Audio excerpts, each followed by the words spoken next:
Wow, look at Dirty Money. Where did that even come what from? a massive run!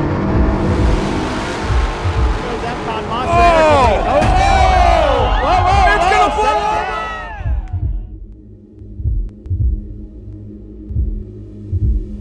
I thought the street party was awesome there. It was a great town. Places like that are a piece of Americana still. When you're there, you can tell that the people that live there appreciate you being there. Everybody saw that shirt. I definitely crossed the line. Every line was stirring the pot and stirring shit up. Look at that. Hancock's bank consultants got around Austin home. We were ecstatic. The boat's moving forward. When this week began, hardly anyone was talking about a storm named Helene. You know, I feel like Mother Nature kind of robbed us. At that point, we looked at everything, and they still had not followed the rule book.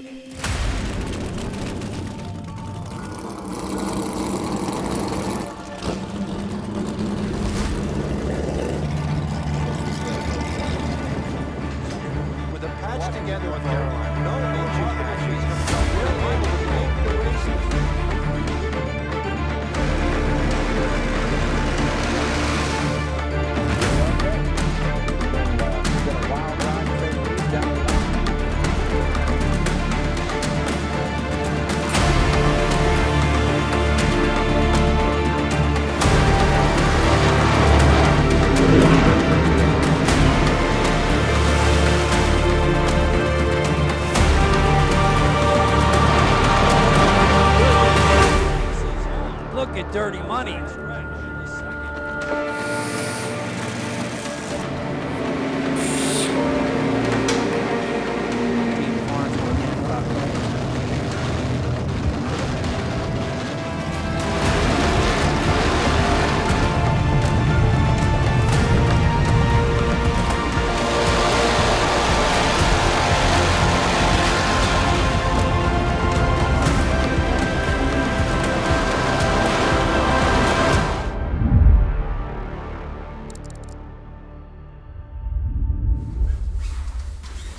You know, to have two months off in the middle of summer, have all our family, the Monster family came to Lake of the Ozarks, got to do a lot of pleasure boating versus racing, just really helped the relaxation side of the world and all those things that gotta make sure you got your juice you really need after racing so hard. Good morning, ma'am. How are you? Yeah, it was a breath of fresh air, and it kind of re-energizes the batteries to get you accelerated into the second half of the season. MTI has done an amazing job. It is an absolute beast. I mean, I don't know what else you would want. You know, it's got the fit, the finish. It's got the ability to run 90 mile an hour through all kinds of conditions, and it's sexy. It's everything you could imagine. No, we really love it, and you know, that's the thing. You can get out there with family, friends, everybody, throw them all on board, 20, 25, 30 people, whatever you want, and go have an amazing day on the water.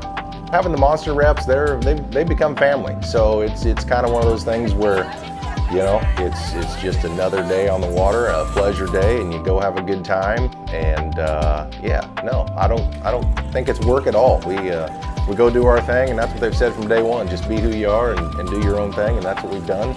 And as you grow, you know, into the latter part of our second year now, like I said, they've become family, and it's just an enjoyable day. Everyone likes to call it a break. It was far from a break. It's 2 months of a list put together by Bill and Bo. Everything from the boat. You know, we obviously had to get boat repair done. The boat was up at Brit's for about 3 weeks. But there's wants and needs, and we just get done whatever it takes. We did a fresh engine rebuild. Not because we had to, it's just we figured the time frame wise it was about time.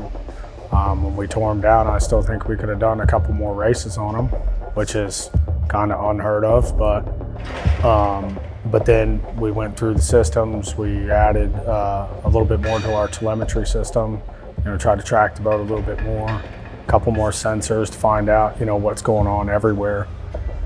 Then it trickled down to the trucks, getting the trucks ready, boats ready, motorhome ready, you know, fixing things that, you know, shit just happens on the road, you know. Dirty Money came on hard and fast, did a really good job. IMCON has continued to do a good job. And you've got, again, as I just mentioned, you've got two teams that probably put more effort out than everybody else. And those results show. And it's tense, just like it is in any sport. I mean, you got NASCAR guys punching each other in the pits. It happens, right? These guys are tense because they care. I don't see it as a bad thing at all. I see it as a battle between two groups of guys that are putting level out that's just at a kick-ass level, right? I mean, I love it, and I hope we get more. I hope we have 4 or 5 teams like that next year. I think those two groups have earned the right for everybody to be pissed off at them because they're good. I mean, everybody hates a winner. That's the reality, right? So it is what it is.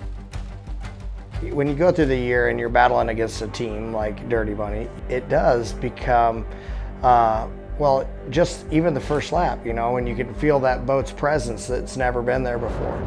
I've felt WHM, Pro Floors, but, you know, here comes a new boat, you know, obviously been doing their homework and going to marathon, and there they are side by side with us and led the race until mechanical failure, whatever happened, ran out of gas, whatever happened, and we got the win. You know, rivalry is born when you got somebody that's pushing you hard. You know, there's can't be anything but if you're a competitive person. At this point in the season, IMCON has a solid points lead with 3 out of 4 first-place finishes. Dirty Money is likely using 2 drops unless something changes with the Shootout Offshore decision. Bill Pyburn has submitted an appeal to have the decision at Shootout Offshore reviewed. Bill Pyburn with Dirty Money Racing, the throttleman. By trade, I'm a residential land developer in Jacksonville, Florida. Last year, I got a phone call from Bo and Jason Ventura asking if I would have any interest in racing, and thought about it, and my answer was, I need to talk to Fallon, my fiance. I said, you know, I need to see how she feels about it. And they called me a couple days later.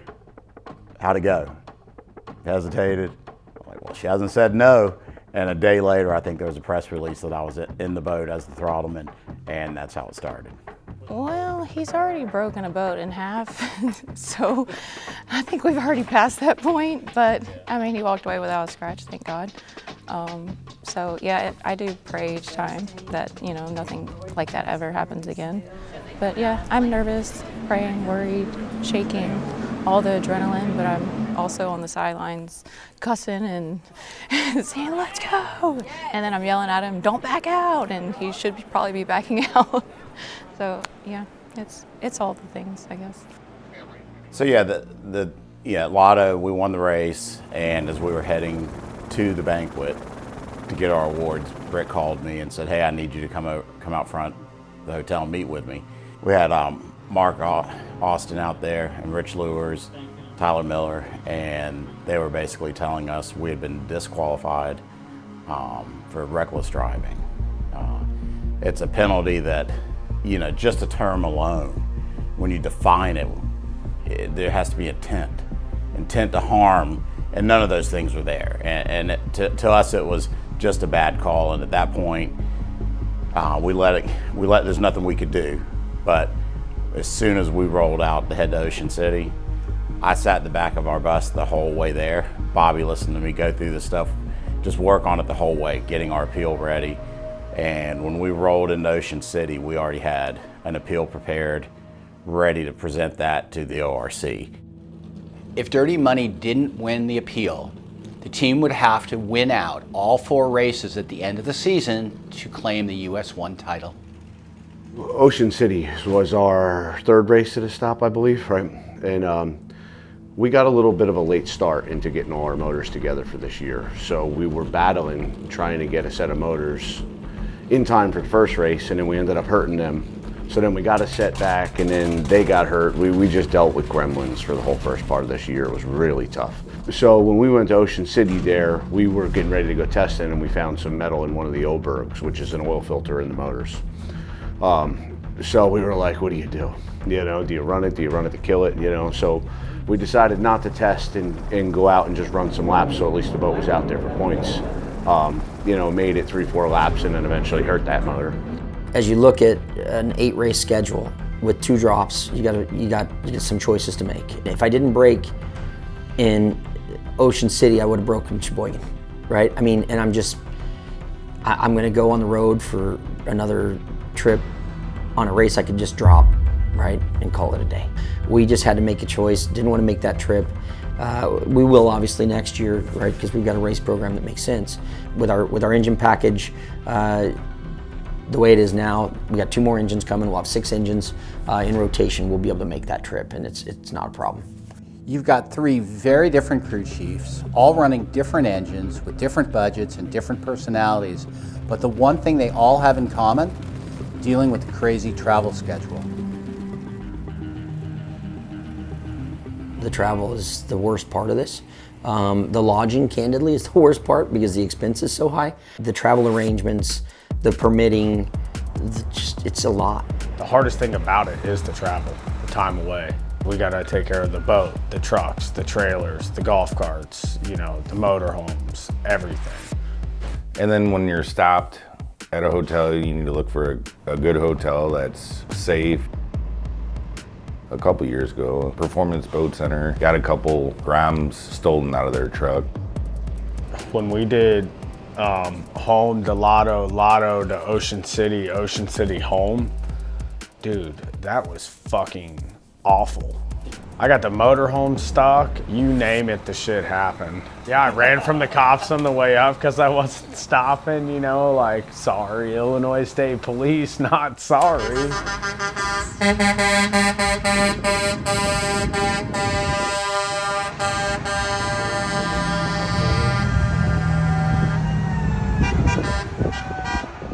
We drive about 20,000 miles a year just traveling from race to race. But it is nice to have your whole family in there.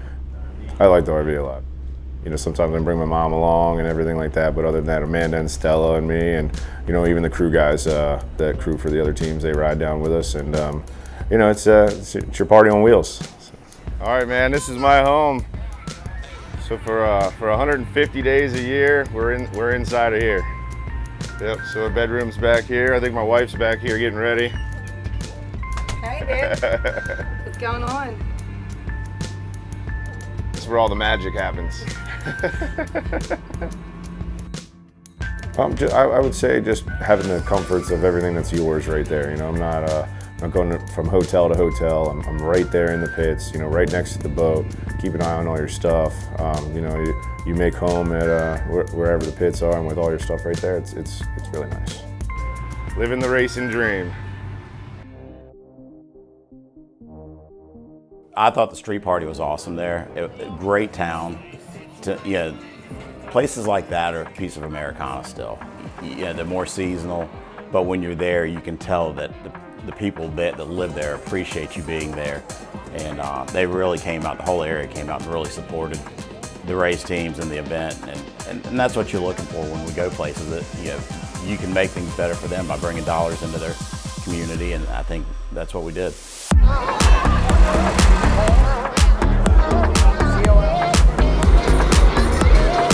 We're here at the street party in Sheboygan, Wisconsin, and we went out and ran both boats today. Tyler's back in the Super Cat, and it was a fun day. Like he said, I'm so glad to be back in the boat, so ready to go get this thing going.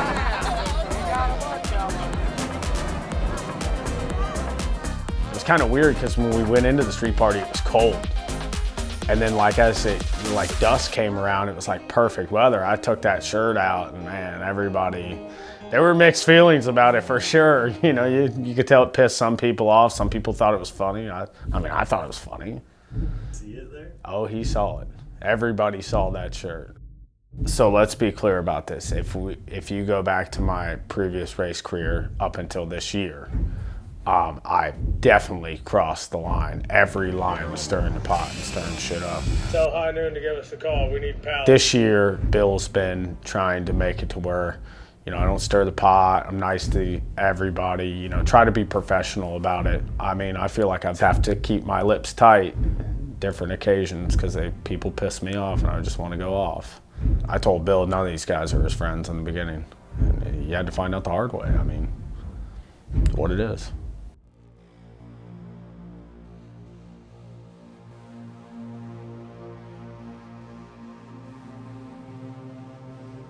There were a few things we disagreed with on how they handled the meeting. One, we're supposed to be allowed to speak at the meeting, and two, Rich Lures removed a couple of the ORC members from voting. They voted on our appeal, found in favor, and the race was awarded back to us.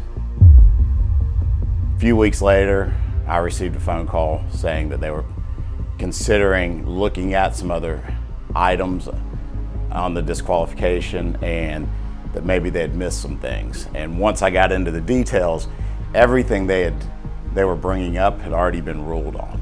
And so now we're into more like a double jeopardy or a res judica. We received an email that said the ruling had been overturned and that we were being penalized 1 lap now for missing the buoy. So it went from disqualification, now we're down to 1 lap. At that point, you know, we looked at everything and they still had not followed the rule book. You know, so they disqualified us first, then they gave us the win back, and then they put a lap penalty on us and basically gave us 5th place. We'd pretty much have to win the next 4 races to take the US-1 trophy from MCON.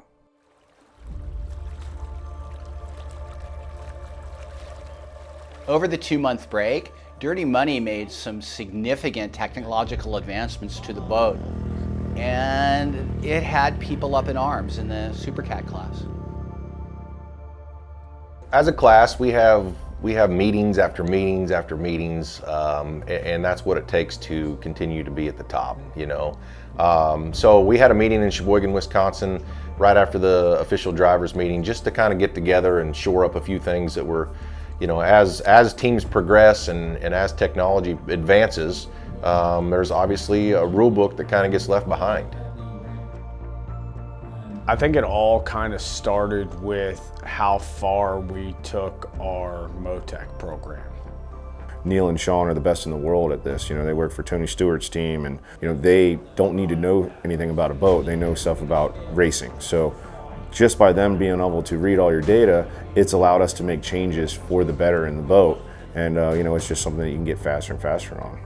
Some of the guys are still stuck from 20 years ago and want to use analog gauges and don't believe in, you know, trying to save their engine packages and their boats and everything like that. This crazy technological stuff that everybody puts on there is basically an antenna that sends information to a laptop that lets them see the gauges, because between you and me, I mean, it's a big investment in the back. You've got hundreds of thousands of dollars of engines and drives and all this, that most of the time we're not looking at the gauges. We're looking at the water, we're looking at the competitor, we're looking at the turn, we're taking all this in. So it's nice when they can go, oh shit, oil pressure's gone, you know, and in automotive world, and it's probably still archaic. It's nice when you can sit down with all your competition.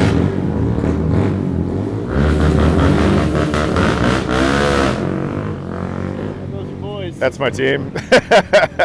But it's nice to be able to sit down with your competition and, you know, try to structure the class to become better. Everybody wants it to grow. There's more boats that are coming in. You know, everybody just wants to make sure at the end of the day that everybody feels like they haven't been cheated, and it's a, you know, it's a fair race.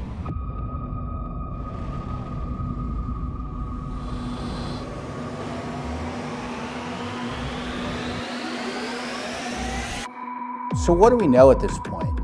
If Dirty Money's appeal does not end in their favor, they need to win this race and the next 3 in order to win US-1.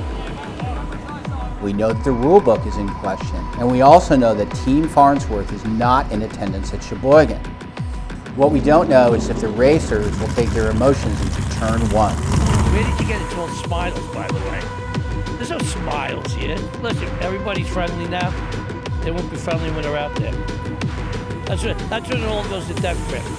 Final race of the day as the Supercats roll out, and they are incredible boats, incredible machines.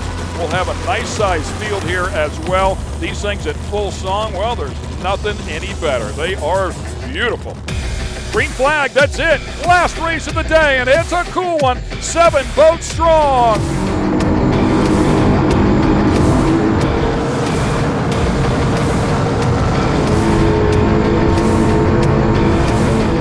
It's a race to 1. take off, Dirty Money gone. And I'm like, well, we ain't got nothing for them. Wow, look at Dirty Money. Where did that even Wow, come what from? a massive run, and puts an immediate 5, 6, 7 boat links on the rest of the field. Now they're going to have to maintain their lane through this corner. They could not get it down.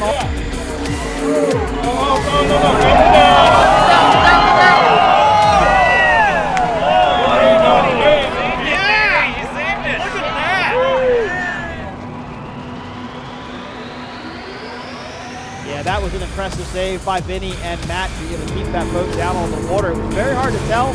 It kind of looked like, from my vantage point, what I learned yesterday is that Austin Holmes did not stick to the inside lane. They did not go around that corner as they did. They actually jumped back out over it. They cut CR racing off. I don't know if Monster maybe came in a little bit. Again, hard to say.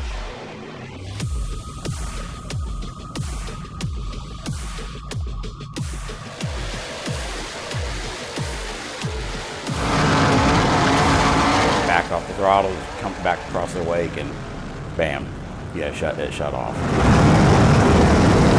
I guess I got too smart for myself. So I wanted a bigger alternator. We put a bigger alternator on it instead of the one we've been using. And it's one of those things, you go changing parts without testing, things happen. And the alternator kicked off the belt, which took out all the belts and shut the motor off. When they were running, they said he lost a motor. It just shut off.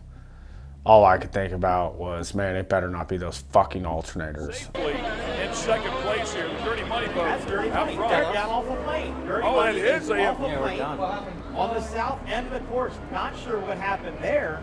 Nothing that we can see in our view. So WHM now is in second. I believe that's what He can say what he wants. I fought him on it some. I was like, I don't want to change anything mid-season. We changed them untested. It threw the belt, took out all the other belts. You know, we caught it in time. So it's just one of those things that's a learning lesson. It goes to show, like, even though we're trying to make advances everywhere, you don't do it at a race, and you don't try it without testing it first. I have no doubt in my mind that they would have been able to blister us, because the way they took off and the start was unbelievable. That boat would have done damage in Sheboygan. I think if we could have kept it going the whole race, I think we could have lapped them, everybody. It was that fast.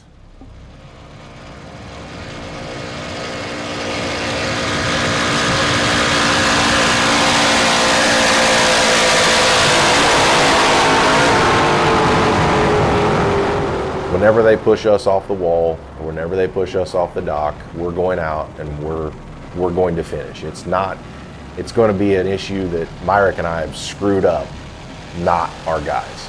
And that's, it's just how I feel about it. So we kept charging, kept running our race, and it was a beautiful outcome.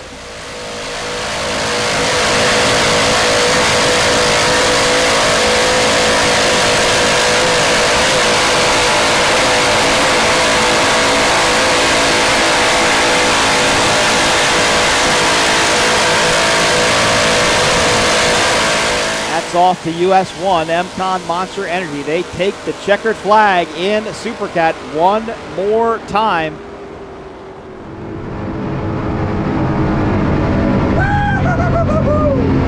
Hell yeah. Oh, hell yeah.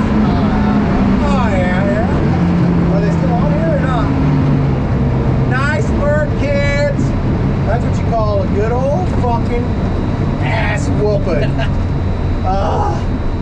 I am so glad. We actually finished the race and never even knew what had happened. Our crew hadn't said a word to us. They let us, so nothing gets in our head. We go race our race, and then when we got done, they said, "Hey, what do you think about turn one?" And we were like, "What do you mean about turn one?" Myrick was like, "I mean, I left 3 to 4 lanes pretty easy on the inside, but if you look at different camera angles from most of the stuff that's on shore, looking back out on us, it looks like that we turned and cut everybody off. If you look at the onboards, you can see that we were 1,001, 1,002, 1,003 past the pin before we turned. At 140 miles an hour, what is 3 seconds? It's probably 150 feet. What is a lane? The boats are 12 feet wide. So is a lane 12 feet? Is a lane 20 feet? Is a lane 30 feet? Is a lane 50 feet? 3 seconds at 140? Is a lane 50 feet? How much room did we leave? You know, I mean, a lot. On the shore when we got back, it was like, whoa, that was pretty close. So, you know, for a few seconds there, I was like, man, this is really gonna suck if we just get penalized for you know, a lane infraction. But then I got to playing it back in my mind and I'm like, man, there's just no way. We left a ton of room there. And what I always pride myself in is leaving it up to the officials to make the call, let them make their call, and move on with my life from there. What do you think? I think if anything, Vinny came left to make CR come over. I mean, we know from the Class 1, when you're coming into that corner, if you don't park it, you're fucking not going to turn. Yeah. But they're going to be out for us. You know what I mean? Not necessarily from a score standpoint. Hey, if it is, we'll take it. Let the officials, they're trained, they're APBA certified, and let them go make the call, you know? So we were willing and ready to take whatever penalty was coming our way. If there was one coming our way, we both felt like that we left plenty of room on the inside. And then going back and watching our onboards and things like that, they made a judgment call, and you know, thankfully it came out our way. Yeah, to me, I can see both sides of it. Do I think if that would have been us, we would have gotten away with it? No. I think it was a mistake made on both sides. I think had that been us, we probably wouldn't have been able to race for the end of the year. Really thought we had the boat to win today. It was going to be a good show for the fans. It was going to be a good race, and unfortunately an alternator belt came off, took the rest of the belts off, and smoked a whole brand new motor. It's, you know, $80,000 motor with 20 hours or 20 minutes on it. So it's I'm heartbroken, man. I can't buy a win this year. I'm devastated, man. We're gonna head back to Todd's shop now, pull a motor, and then head home. I was mad as fuck. About as mad as I was when they took the win away from us in Lotto.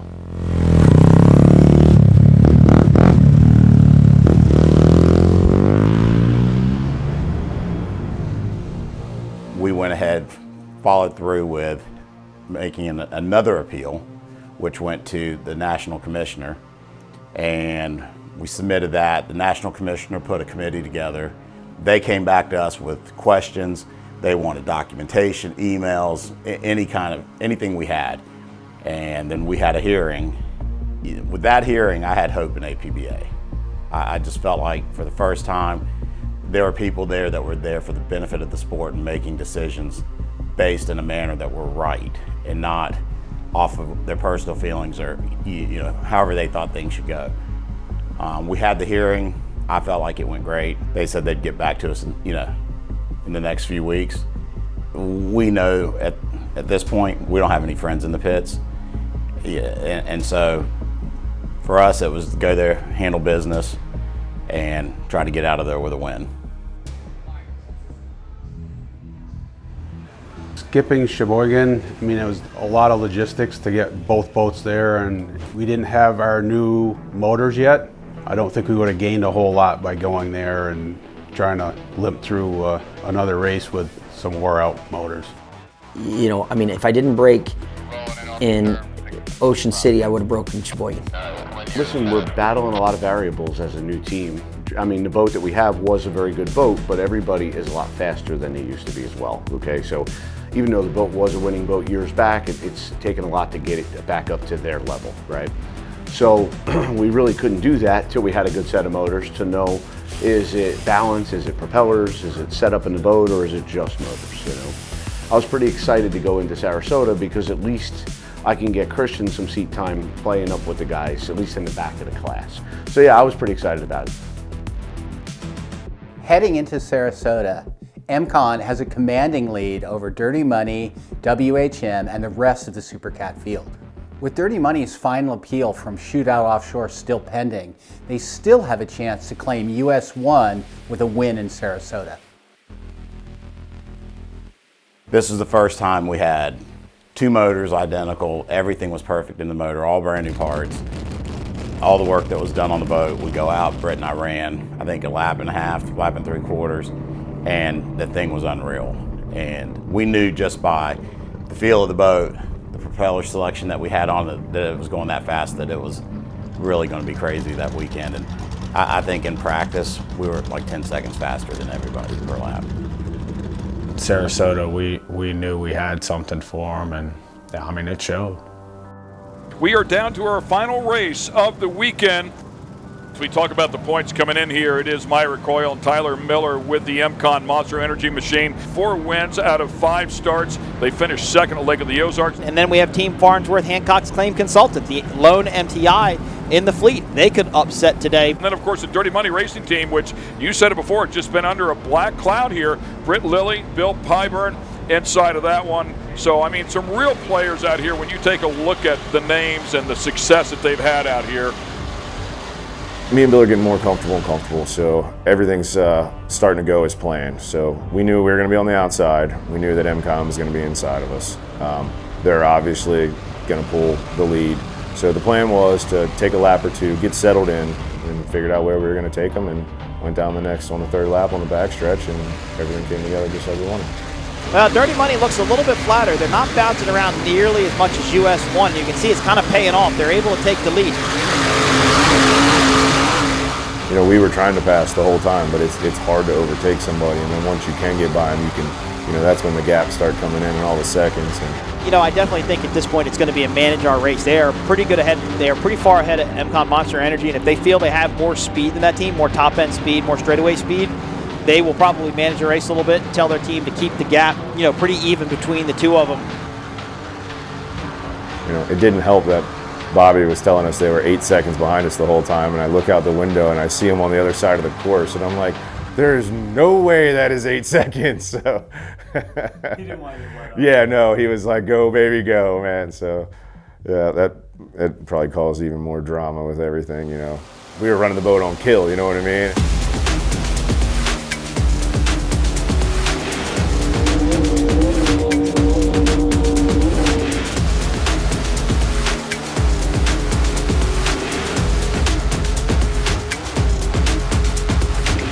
You can guarantee if they're able to take the win, there will be some partying tonight for the Dirty Money team, as it will be their first win of their career and of their season.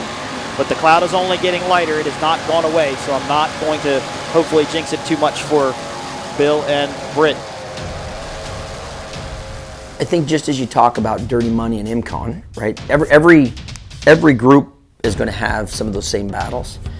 Vinny's boat performed a lot better once he did an engine change, but ours did too. And so now we're all kind of in that same spot. We were ecstatic to get past WHM and Austin Homes. Look at that. Hancock's Claim Consultants got around Austin Homes. So they passed WHM, they passed Austin Homes, and they have now worked their way up to 5th place.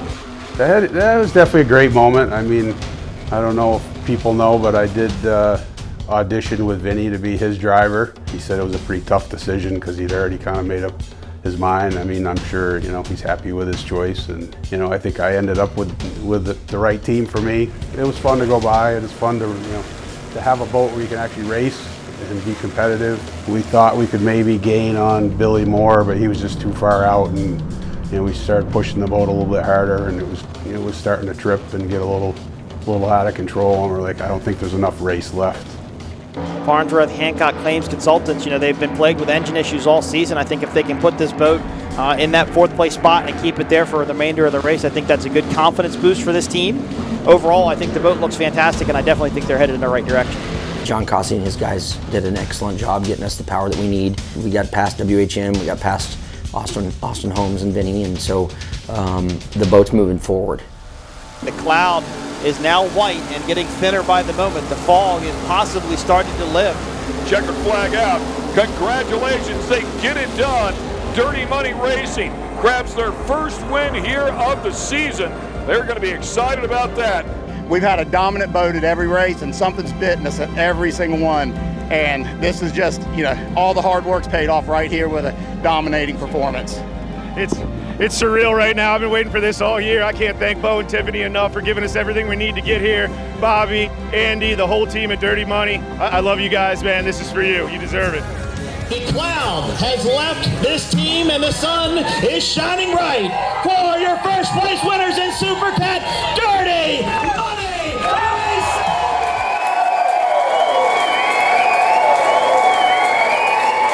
Dirty Money got the job done in Sarasota to keep their hopes alive for US-1.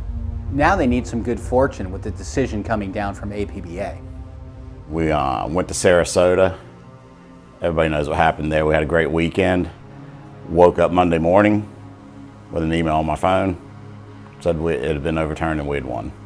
So yeah, Sarasota weekend we walked out with 2 wins and it was great.